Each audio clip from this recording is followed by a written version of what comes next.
দেশটা দুর্নীতিতে ভরে গেছে। আমার ইচ্ছা হয় মাঝে মাঝে গাড়ি থেকে নেমে আমি আমার দোকানি ভাইদেরকে জিজ্ঞেস করি যে আমাদের দলের কেউ এখানে আপনাদের কাছে চাঁদা চাইতে আসে কিনা। আমি দোকানের ভিতরে আড়ালে নিয়ে জিজ্ঞেস করি, আমাকে কানে কানে বলেন, কেউ শুনবে না। যদি ওই রকম কেউ থাকে তার নামটা শুধু আমাকে বলেন, বাকিটা আমাদের কাজ। আমার ইচ্ছা হয় আমি গিয়ে জিজ্ঞেস করব মানুষগুলো, সময়ের অভাবে পারি না। আমরা উন্মুক্ত আহ্বান দিয়ে রেখেছি, এরকম যদি কোনো দুর্বৃত্ত আমাদের নামে কেউ অপকর্ম করে মেহেরবানি করে আমাদেরকে জানাবেন। আমরা কথা দিচ্ছি আপনি খুশি হয়ে যাবেন, এমন ব্যবস্থা আমরা নিব ইনশাআল্লাহ। ধরে নেন যে আমাদের কেউ প্রধানমন্ত্রী হয়ে গেলেন, প্রেসিডেন্ট হয়ে গেলেন, তিনি অপরাধ করলে তাকেও আইনের আওতায় আনা হবে ইনশাআল্লাহ। যে অপরাধে সাধারণ মানুষকে আনা হয়, একই অপরাধে কোনো ইম্পিউনিটি তিনি পাবেন না, কোনো দায় মুক্তি পাবেন না, তাকেও আইনের আওতায় আনা হবে ইনশাআল্লাহ। আমরা কারো আধিপত্য আমরা মেনে নিব না, কোনো হেজিমনি আমরা স্বীকার করব না। এখানে আধিপত্য একমাত্র আল্লাহ রাব্বুল আলামিন। আমরা বিনিয়োগকারীদের জন্য এমন পরিবেশ দিব, কোনো জালিম গিয়ে তাদেরকে থ্রেট দেওয়ার সুযোগ পাবে না, গিয়ে চাঁদা চাওয়ার দুঃসাহস দেখাবে না। যদি সে দেখায় তার হাত অবশ করে দেওয়া হবে ইনশাআল্লাহ। বিদেশিরা যারা এই দেশে বিনিয়োগ করতে আসবে তাদেরকেও সেই একই সম্মান এবং একই নিরাপত্তা বিধান করা হবে ইনশাআল্লাহ। আমাদের দেশ ছোট, মানুষ প্রচুর। এই দেশটা উৎপাদনের জন্য খুবই উর্বর একটা জায়গা, উপযুক্ত একটা জায়গা। শুধুমাত্র দুষ্ট রাজনীতির কারণে বিদেশ থেকে মানুষগুলো এখানে এসে বিনিয়োগ করার সাহস পায়। আমরা এই দুষ্ট রাজনীতির পুরা চরকা ঘুরে দিতে চাই ইনশাআল্লাহ। সম্মানিত উপস্থিতি, এ পর্যায়ে আজকের অনুষ্ঠানের প্রধান অতিথির বক্তব্য নিয়ে আসছেন বিশ্ব ইসলামী আন্দোলনের সর্বোচ্চ বিশ্ব দায়িত্বশীল, ইসলামী আন্দোলনের দায়িত্বশীল গণমানুষের সংগঠন বাংলাদেশ জামাত ইসলামীর সম্মানিত আমির জনাব ডাক্তার শফিকুর রহমান ভাই এ পর্যায়ে বক্তব্য নিয়ে আসছেন। জনাব ডাক্তার শফিকুর রহমান।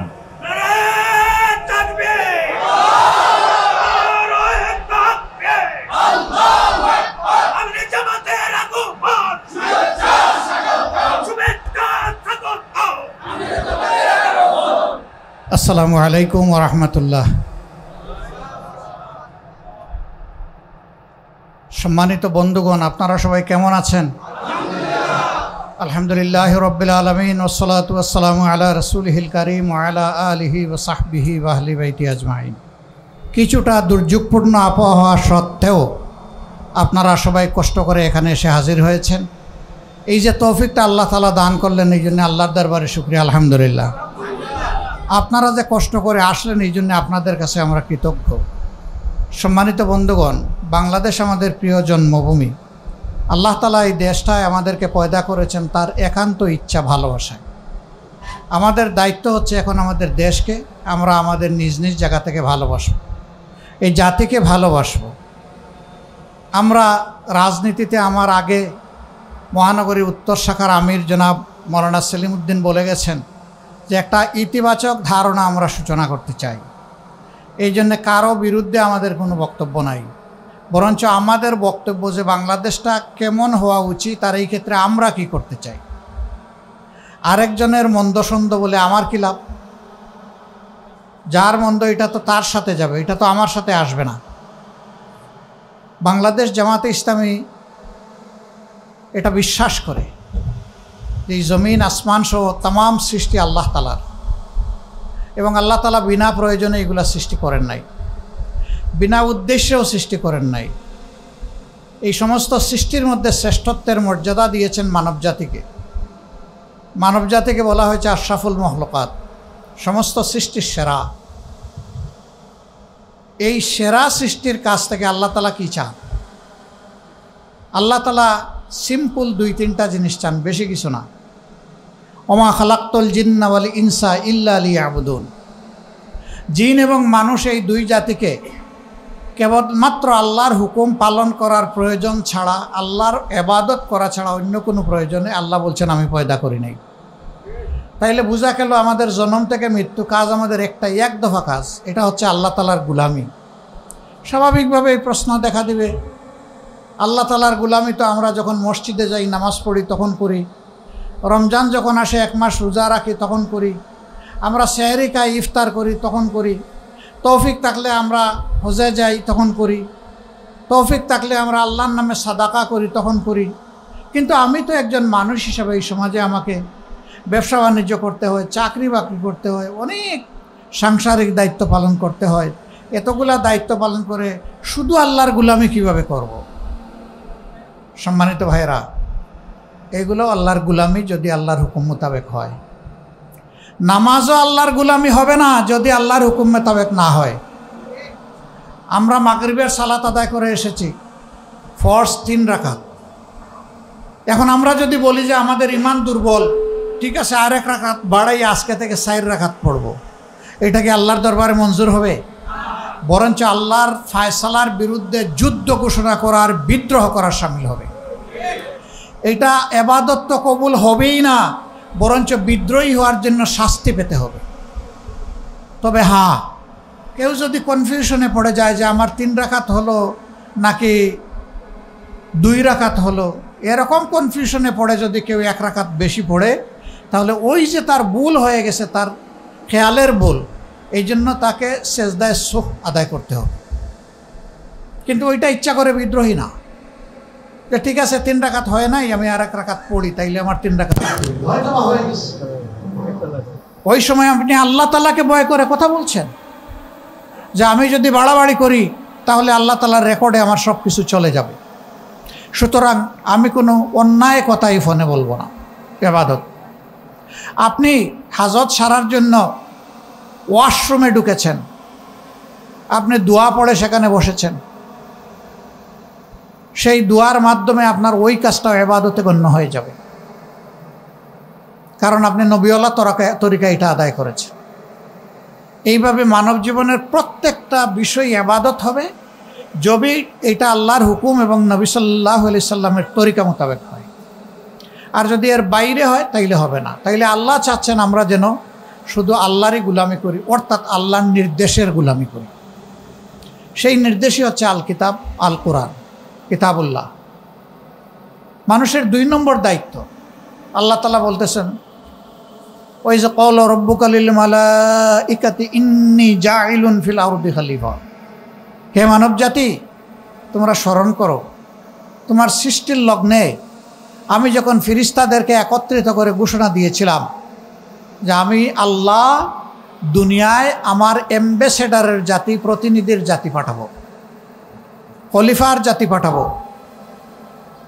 এই আয়াতের ভিত্তিতে প্রত্যেকটা মানুষ আল্লাহ তাআলার খলিফা। আল্লাহ তাআলা যে গাইডলাইন তাকে কালামে হাকিমের মাধ্যমে দিয়েছেন, এইটা মেনে যে মানুষই দায়িত্ব পালন করবে সে আল্লাহ তাআলার একজন খলিফা। বাংলাদেশে ধরে নেন যে 50টা দেশের এমবেসি, হাই কমিশন, এনভয় আছে, তারা কিন্তু বাংলাদেশের আইনও মানে, আবার তার দেশের যে সরকার তাকে এইখানে নিয়োগ দিয়েছে তার আইনটাও মানে।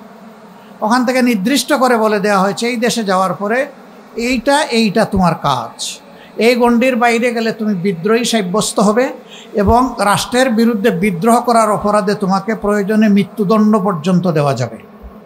অতএব সাবধান, যে দায়িত্ব দিয়ে তোমাকে পাঠানো হয়েছে তুমি সেই দায়িত্বটাই পালন করো। দুনিয়ার আইনে যদি এইরকম শাস্তির বিধান থাকে, তাহলে আল্লাহ তাআলা যাদেরকে খলিফা হিসাবে দুনিয়ায় পাঠালেন তারা যদি এসে এখানে আল্লাহ তাআলার হুকুম না মানে, সেই গাইডলাইন, সেই দিক নির্দেশনা যদি অনুসরণ না করে, তাহলে শাস্তি পেতে হবে না? অবশ্যই হবে। সেই কথাও আল্লাহ আমাদেরকে স্মরণ করিয়ে দিয়েছেন। আমরা এই জিনিসগুলোকে অন্তরে ধারণ করেই আমরা চাই যে সোনার বাংলাদেশ আমরা গড়ব ইনশাআল্লাহ। তবে এই বাংলাদেশ কয়টা মানুষ গড়তে পারবে না, এই বাংলাদেশে সর্বস্তরের জনগণের সহযোগিতা লাগবে। আমরা কি করব যদি আল্লাহ তাআলা আমাদেরকে এই জাতির খেদমতের বা সেবা করার সুযোগ দেন?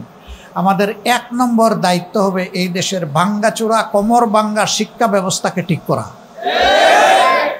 এটা যেদিন ঠিক হবে, শিক্ষিত মানুষগুলা বের হয়ে আসবে, সে তার মা বাবা, তার সম্মানিত শিক্ষকবৃন্দ, সমাজের যারা মুরব্বিয়ানে কেরাম, তাদেরকে অবশ্যই সে সম্মান করবে।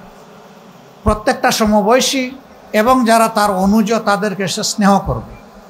প্রত্যেকটা মানুষের ব্যাপারে তার মাঝে অ্যাকাউন্টেবিলিটি বা দায়বোধ থাকবে। সে চিন্তা করবে এই যে বিশ্ববিদ্যালয় পর্যন্ত আমি লেখাপড়া করেছি, কলেজ পর্যন্ত লেখাপড়া করেছি, স্কুল পর্যন্ত লেখাপড়া করেছি, আল্লাহ যাকে যতটুকু মেধা দিয়েছেন, সে চিন্তা করবে আমার শিক্ষা প্রতিষ্ঠানের দেয়ালের প্রত্যেকটি ইট, বালু, নুড়ি, পাথর, পানি, মিস্ত্রির হাত, রড এবং সিমেন্ট, এগুলোর সাথে এই দেশের মানুষের অবদান জড়িত রয়েছে। সে বিশ্বাস করবে রাস্তায় যে আমার ভাই কিংবা বোন, আমার মা কিংবা পিতা অভাবের তাড়নায় যে ভিক্ষা করে, তারও অনুদান এখানে আছে। কারণ সারাদিন সেও মানুষের কাছে ভিক্ষা চায়, সন্ধ্যার বেলা তার পেটের চাহিদা পূরণ করার জন্য দোকানে যায়। ওখানে গিয়ে সে যে জিনিসগুলো কিনে, আপনার আমার মতো তাকেও কিন্তু বেড দিতে হয়, ভ্যালু অ্যাডেড ট্যাক্স। ট্যাক্স তো সেও দিচ্ছে। দেশের সকল উন্নয়ন, সকল কর্মকাণ্ড পরিচালিত হয় দুইটা হাত থেকে। একটা হলো ভ্যাট বা ট্যাক্স বা কর, আরেকটা হচ্ছে বৈদেশিক ঋণ। তো বৈদেশিক ঋণে কি শুধু বলা হয়েছে যে এটা শুধু ধনীদের উপরে বর্তাবে? প্রত্যেকটা মানুষের উপরেই ঋণের বোঝা সমানভাবে ডিস্ট্রিবিউট হয়ে যাবে। এমনকি আজকে যে দুধের শিশুটা জন্ম নিয়েছে, জন্ম নেওয়ার সাথে সাথে তার গাড়েও কিছু ঋণ চলে আসবে। অতএব এদেশের প্রত্যেকটা মানুষের অবদান হয়েছে আজকে আমার মানুষ হয়ে ওঠার পিছনে। আমি যেন এই মানুষগুলার ঋণ পরিশোধ করতে পারি, আমরা সেই শিক্ষাটাই মানুষের অন্তরে দেওয়ার চেষ্টা করব ইনশাআল্লাহ। তাহলে কোনো শিক্ষিত মানুষের দ্বারা কোনো সাধারণ মানুষের সম্পদ আর লুটপাট হবে না, নয়ছয় হবে না, তছনছ হবে না। দেশের সম্পদ লুট করে লন্ডার করা হবে না, এটাকে দেশের বাইরে পাচার করা হবে না, বিভিন্ন জায়গায় বেগমপাড়া গড়ে তোলা হবে না। বরঞ্চ দেশের সম্পদ দেশে থাকবে, এবং এইভাবে দেশের সম্পদ যখন দেশের মাঝে আবর্তিত হবে, তখন সমাজের উন্নয়নের গতিও বেড়ে যাবে। এখান থেকে সমস্ত মানুষ উপকৃত হবে। এখানে ব্যবধানটা এমন হবে না যে একজন 20 তলায় আর আরেকজন নিচতলায় গাছতলায়, এমন হবে না। বরঞ্চ ব্যবধান কমে আসবে। প্রত্যেকটি মানুষ সম্মানের সাথে বসবাস করবে। প্রশ্ন করবেন, তাইলে এই দেশে কি কোনো গরিব ফকির থাকবে না? না, থাকবে না। হযরতে উমর ইবনুল খাত্তাব রাদিয়াল্লাহু তাআলা আনহু, প্রিয় নবীজির শাসনের পরে তিনি ছিলেন তৃতীয় শাসক। দ্বিতীয় ছিলেন আবু বকর সিদ্দিক রাদিয়াল্লাহু তাআলা আনহু। তৃতীয় ব্যক্তি হযরতে উমর ইবনুল খাত্তাব রাদিয়াল্লাহু তাআলা আনহু। তার শাসনামলে রাজ্যের প্রয়োজন মেটানোর জন্য জাকাত নেওয়া হতো। এক সময় এটা সাফিসিয়েন্ট হয়ে গেল। লোকদেরকে বলা হলো, তোমরা ব্যক্তিগতভাবে চাইলে দিতে পারবা, রাষ্ট্রের কোষাগার এখন ফুলফিল হয়ে গেছে। এক ভদ্রলোক তার জাকাতের টাকা নিয়ে বের হয়েছেন, মরুভূমির দেশ, দীর্ঘ মরুভূমি পাড় দিয়ে ক্লান্ত হয়ে তিনি গাছের ছায়া দুপুরবেলা আশ্রয় নিচ্ছেন, ঘুমায় পড়ছেন। সেখানে তখন কেউ ছিল না। উটটি রশি দিয়ে শক্ত করে গাছের সাথে বেঁধে তিনি ঘুমায় পড়ছেন। মাথার নিচে জাকাতের টাকার পুটলা। ঘুম থেকে উঠে দেখেন তার পাশে আরেকজন ঘুমাচ্ছে। সেই লোকটা ধূসর ময়লা কাপড় নিয়ে ঘুমাচ্ছে, হালকা একটা বালিশে মাথা রেখে। তার অন্তর খুশিতে উজ্জ্বল হয়ে উঠল, ফুলে উঠল যে এতক্ষণে ঠিকানা পেয়ে গেছি, এখন ভার মুক্ত হতে পারবো। নিশ্চয়ই এই লোকটা অভাবী, তার চেহারা দেখে মনে হচ্ছে জাকাতের টাকা তাকে দিয়ে আমি মুক্তি পেয়ে যাব। তিনি বসে বসে অপেক্ষা করছেন। লোকটার যখন ঘুম ভাঙলো, সালাম দিলেন। সে লোক বলল, আপনি? বললেন যে আমি আপনার মতোই আল্লাহর এক বান্দা। আল্লাহ বোধহয় আপনাকে আমার জন্য ফিরিস্তা হিসাবে পাঠিয়েছেন। বুঝলাম না আপনি কি বলতেছেন।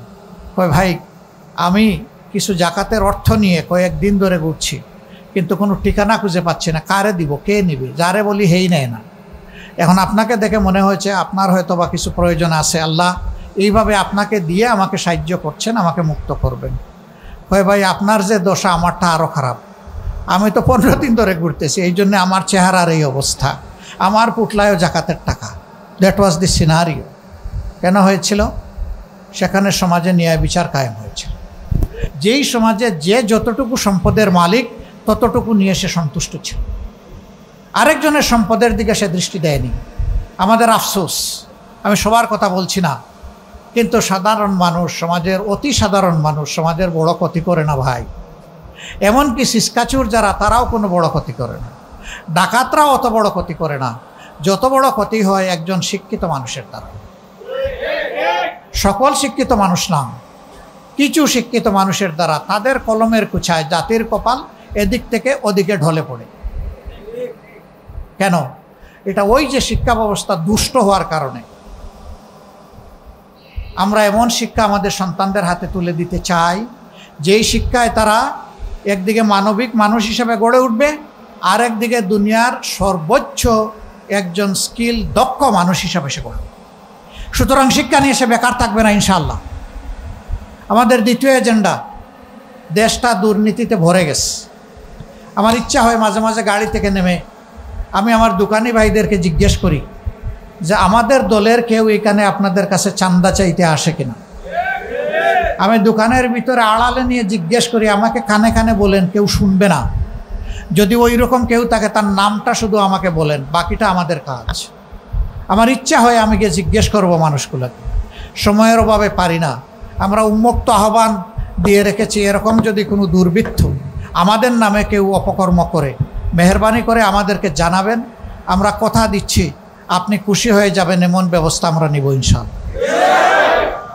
আমাদের এই লড়াই দুর্নীতি একেবারে মিনিমাম লেভেলে না আসা পর্যন্ত আমাদের লড়াই অব্যাহত থাকবে।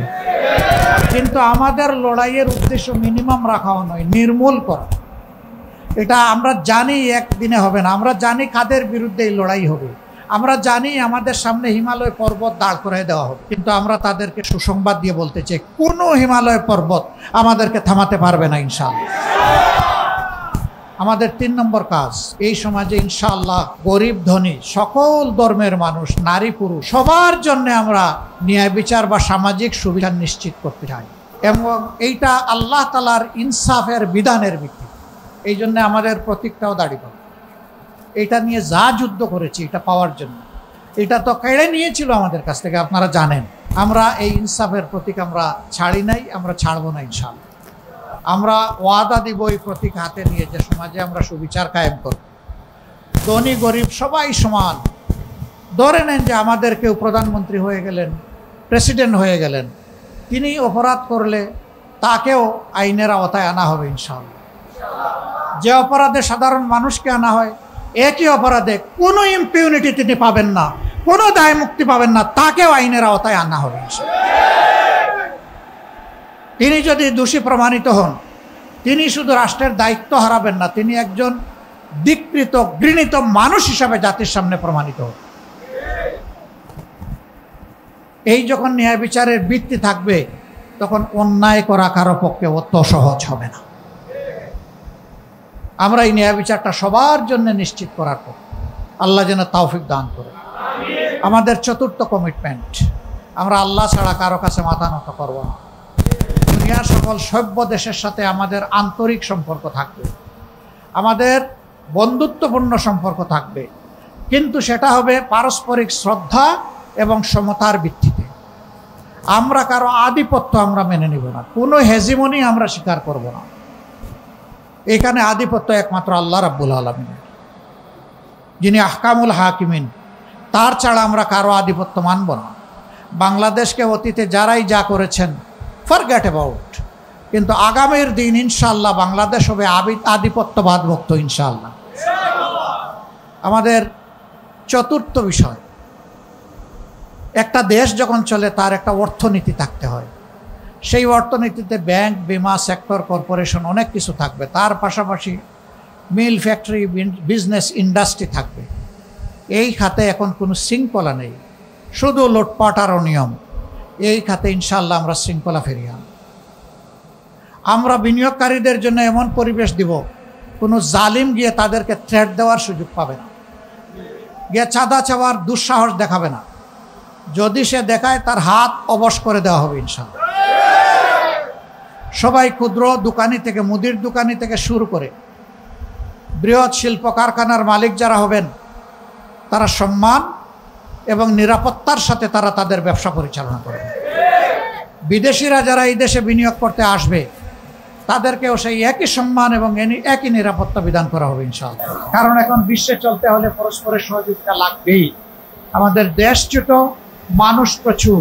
এই দেশটা উৎপাদনের জন্য খুবই উর্বর একটা জায়গা, উপযুক্ত একটা জায়গা। শুধুমাত্র দুষ্ট রাজনীতির কারণে বিদেশ থেকে মানুষগুলো এখানে এসে বিনিয়োগ করার সাহস পায়। আমরা এই দুষ্ট রাজনীতির পুরা চরকা ঘুরে দিতে চাই ইনশাআল্লাহ। এইভাবে একটা স্বচ্ছ সমাজ কায়েম করা আমাদের অঙ্গীকার। আরো অনেকগুলো অঙ্গীকার আমাদের আছে। অনেকে যখন বিভিন্ন জায়গায় যায় তখন বলে যে আমাদের একটা খেলার মাঠ নাই, একটা পার্ক নাই, এই ড্রেনটা এইভাবে মজে পচে দুর্গন্ধময় হয়ে গেছে, এটা দেখার কেউ নাই, সড়ক ভেঙে টুকরা টুকরা হয়ে আছে, এটা রিপেয়ার করার কেউ নাই, আপনারা মেহরবানি করে একটু দেখবেন। কিসের মেহরবানি রে ভাই? আপনার মূল্যবান ভোটের আমানত যে নিবে, যে কবুল করবে, এটা মেহরবানির ব্যাপার নয়, এটা তার চৌকিদারের ব্যাপার। এই দায়িত্ব তাকে পালন করতে হবে। এই দায়িত্ব পালন করার মানসিকতা যার নাই, জনগণের ভোট চাওয়ার অধিকার তার নেই। মেহরবানি কেন? এটা আপনার ডিউটি। আপনি কোনো চাকরিতে যখন নিয়োজিত হন, 8 ঘন্টা আপনাকে যেভাবে ডিউটি করতে হয়, জনগণের ভোট পেয়ে আপনি জনপ্রতিনিধি নিয়োজিত হয়েছেন, আপনাকে ঠিক সেইভাবেই ডিউটি করতে হবে। আপনি মনে করবেন না আপনি বস আর জনগণ আপনার ক্লায়েন্ট, বরঞ্চ জনগণ আপনার বস আর আপনি তাদের সার্ভেন্ট। সেইভাবে আপনাকে নিতে হবে। বাংলাদেশ জামাত ইসলামী এমন একটি দেশ, সমাজ চায়। এই সমাজের জন্য আপনারাও কি প্রস্তুত? ইনশাল্লাহটা আর একটু জোরালো হোক ইনশাল্লাহ। যারা এসেছেন দুর্যোগপূর্ণ আবহাওয়া উপেক্ষা করে, আবহাওয়া অনুকূল থাকলে হতো আরো অনেকে আসতেন, এবং আপনার বন্ধু বান্ধব। এই কথাগুলো যদি আপনাদের ভালো লাগে সবার কাছে পৌঁছে দেবেন। এই কাজের জন্য আল্লাহ যদি আমাদেরকে মনোনীত করেন, আমরা আল্লাহ তাআলার কাছে কৃতজ্ঞ থাকবো, আপনাদের কাছেও কৃতজ্ঞ থাকবো। যদি আল্লাহ এই পর্যায়ে আমাদেরকে দায়িত্ব না দেন, আমরা মনে করব আমাদের বিরাট ঘাটতি আছে, ওইটা আগে পোষাতে হবে। আল্লাহ হয়তো আমাদেরকে ঘাটতি সহ এই দায়িত্ব দিতে চান না। তবে বাংলাদেশের মানুষ বড় অতিষ্ঠ, যেখানে যাই একটা কথাই বলে, শুধু ভোটটা দেওয়ার ব্যবস্থা করেন, বাকিটা আমাদের দায়িত্ব। এই ভোটের সেন্টারগুলা শক্তভাবে গার্ড দিতে হবে। আমরা চাই ভোটটা নিরপেক্ষ হোক, সুষ্ঠু হোক। সেই ভোটে যেই পাশ করবে আমরা তাকে অভিনন্দন জানাবো। কিন্তু আমরা 3 বার ভোট দিতে পারি নাই, এবার 4র্থবার কেউ যদি আমাদের ভোট ডাকাতি করতে আসে, আমাদেরকে তৈরি থাকতে হবে ডাকাতের হাত ভেঙে দেওয়ার, যেন দুঃসাহস না করে আমার ভোটে হাত দেওয়ার। তার ভোট সে দিবে, আমার ভোটটা আমি দেবো। তার পছন্দ মতো সে তার প্রার্থীকে ভোট দেবে, আমার পছন্দ মতো আমি আমার প্রার্থীকে ভোট দেব। এরপরে জনগণের ভোটে যে নির্বাচিত হবে সে আবার আমাদের সবার নেতা, সবার দায়িত্বশীল, সবার চকিদার, সবার পাহারাদার। এর বাইরে আমরা কোনো কিছু মানব না। এই শক্তি ওই শক্তির হুমকি ধমকি এগুলো ভাই আমরা পরোয়া করি না, কারণ আমরা পরোয়া করি আল্লাহ তাআলাকে। আমাদের নেতৃবৃন্দ ফাঁসির রশিতে গিয়েছেন, কিন্তু মুখের হাসি দূর হয় নাই, হাসতে হাসতে গিয়েছে। এই যারা হাসতে হাসতে ফাঁসির রশি গোলায় নিতে পারেন, তাদের সহকর্মীদেরকে ভয় দেখানো উচিত না ভাই। ওই ভয় আমরা পাত্তাই দেই না ভাই। আমরা শুধু আল্লাহ তাআলাকে ভয় করি ভাই, গোপনেও ভয় করি, প্রকাশ্যেও ভয় করি। আল্লাহ আমাদের সঙ্গী হন। আপনাদের প্রতি আবারও কৃতজ্ঞতা। কষ্ট করে এসেছেন, আল্লাহ তাআলা আপনাদের হায়াতে, সেহাতে, ইজ্জতে, রিজেকে, ইলমে, আমলে অফুরন্ত জাযাকা দান করুন। আমার সাংবাদিক ভাইয়েরা এখানে এসেছেন, তারা অক্লান্ত পরিশ্রম করেন, আমাদের কথাগুলো জনগণের কাছে পৌঁছে দেন। আমরা তাদের কাছেও কৃতজ্ঞ। ভাই আপনাদেরকেও লাগবে। একটা সোনালী সমাজ নির্মাণে সমাজের আয়নাকে বাদ দিয়ে, বিবেককে বাদ দিয়ে হবে না ভাই। আমরা একাট্টা হয়ে যাব কল্যাণের পক্ষে, সত্যের পক্ষে, ন্যায়ের পক্ষে। সেই ন্যায়ের বাণী নিয়ে যেই আসবে, তবে ন্যায়ের বাণীর সাথে আমি তার চরিত্রটাও মিলাইয়া দেখব। তিনি কি ন্যায়ের বাণী আমাকে ইলেকশনের আগে শোনাচ্ছেন, নাকি পরেও তার মাঝে আমি পাবো? একটা গল্প বলেই শেষ করছি। এক শ্রান্ত পথিক পিপাসার্থ হয়ে দৌড়ে এসে এক চেয়ারম্যান সাহেবের বাড়িতে ঢুকছে, হাঁপাইতে হাঁপাইতে। চেয়ারম্যান সাহেব বললেন, বাবা তোর কি হয়েছে? বলে যে আমার পিপাসায় ছাতি ফেটে যাচ্ছে, আমাকে একটা কিছু পান করতে দেন।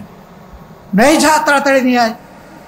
তার আড্ডালি পুরা ভর্তি জগ পানি নিয়ে আসছে, একটা গ্লাস নিয়ে আসছে, সামনে রাখছে। এখন আর ওই পিপাসার্থ পথিক একবার জগের দিকে তাকায়, একবার গ্লাসের দিকে তাকায়, কিন্তু হাত আগায় না এবং পান করে না। এবার চেয়ারম্যান সাহেব জিজ্ঞেস করেন, কিরে বাবা তোর কি হলো? এত পিপাসার্থ মনে হলো যে তুই কাত হয়ে পড়ে যাবি। এখন তোকে পানি দেওয়া হলো, গ্লাস দেওয়া হলো, তুই কেন তুলে নিচ্ছিস না? কয় স্যার এই পানি পান করার জন্য কি এখানে আসছি। কয় তাইলে কোন পানি? কয় ওই যে ইলেকশনের সময় আসছিলাম, আর ফুস করা পানি একটা খাওয়াইছিল, ওই ফুস করা পানি পাবো না স্যার। কয় আবার ইলেকশন আসলে পাবে, 5 বছর অপেক্ষা করো। আমরা ওই ফোঁস করা পানি এখনো খেতে চাই না, তখনও খেতে চাই না। 12 মাস প্রতিদিন 365 দিন যেই পানি পাওয়া যাবে সেই পানি সমানভাবে ভাগ করে খাবো ইনশাআল্লাহ। আপনাদের সবাইকে মোবারকবাদ। আসসালামু আলাইকুম ওয়া রাহমাতুল্লাহ। জামাতকে জানার সুযোগ পাচ্ছে, কাছে থেকে জামাত নেতৃবৃন্দকে তারা দেখছে, মিডিয়ার মাধ্যমে ভিডিও বক্তব্যের মাধ্যমে তারা জামাতের নেতৃবৃন্দের বক্তব্য দেখছে, অন্যদের বক্তব্য দেখছে। ফলে আজকে আমাদের কাজের বোন যারা গড়ে আমাদেরকে সহযোগিতা করে, রাস্তার ক্লিনার ভাই যারা আমাদের সমাজকে পরিচ্ছন্ন রাখে, তারা থেকে শুরু করে একেবারে সমাজের আপার ক্লাসের মানুষ যারা, তারা আজকে সবাই এক বাক্যে বলছেন যে বাংলাদেশে জামাতের মতো ইতিবাচক রাজনীতি যারা করে এরকম একটা শক্তিশালী দলের প্রয়োজন আছে। এই প্রয়োজনীয়তা আজকে আলহামদুলিল্লাহ এত তীব্র আকার ধারণ করেছে যে মানুষ আজকে মনে হচ্ছে যেন কাইলে যদি ইলেকশন হতো তাহলে তাদের নৈতিক দায়িত্ব পালন করে তারা দায়িত্বটা তাদের আদায় করতে পারত। এরকম একটা হাতছানি মানুষের মধ্যে কাজ করছে। ইনশাআল্লাহ আগামী ফেব্রুয়ারিতে মানুষের সেই আকাঙ্ক্ষার প্রতিফলন হবে ইনশাআল্লাহ। এই আসনে আলহামদুলিল্লাহ আমরা আমাদের দেশবাসীর সকলের অত্যন্ত আপনজন, প্রিয়জন, যিনি ইতিমধ্যে মানুষের বন্ধু হিসেবে, মানুষের আপনজন হিসেবে তার কর্মের মাধ্যমে সবার কাছে গ্রহণযোগ্যতা অর্জন করেছেন। তিনি মিরপুরের মাত্র 4টা ওয়ার্ডের একটা ছোট্ট এলাকায় তিনি আপনাদের খেদমত করার সুযোগ নেওয়ার জন্য জামাত ইসলামী এই সুযোগটা করে দিয়েছে। জামাত ইসলামী জাতীয় রাজনীতি, কূটনৈতিক যোগাযোগ এবং নানা কারণে আমরা আমিরে জামাতকে ঢাকায় রাখা প্রয়োজন বিধায় আমরা শেষ পর্যন্ত এই জায়গাটাকে ওনার জন্য বাছাই করেছি এবং ইতিমধ্যে এই এলাকার জনগণ তাদের প্রিয় নেতা হিসাবে, প্রিয় মানুষ হিসাবে তাকে গ্রহণ করে নিয়েছে আলহামদুলিল্লাহ।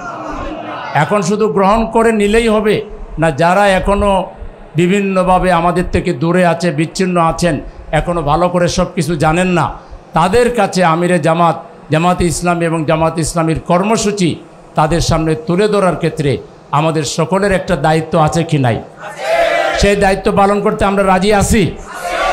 প্রত্যেকে যার যার রিলেটিভ, যার যার নেইবার, যার যার ফ্যামিলির লোক এবং যার যার জানাশোনা লোকদের কাছে যদি আমরা একটু আমিরে জামাতের সালাম দেই, আমিরে জামাতের কর্মকাণ্ড তুলে ধরি, ভালো কাজ, এটার প্রচার এবং প্রসার, এর মধ্য দিয়ে আল্লাহর সন্তুষ্টি হাসিলের সুযোগ আছে, ঠিক না?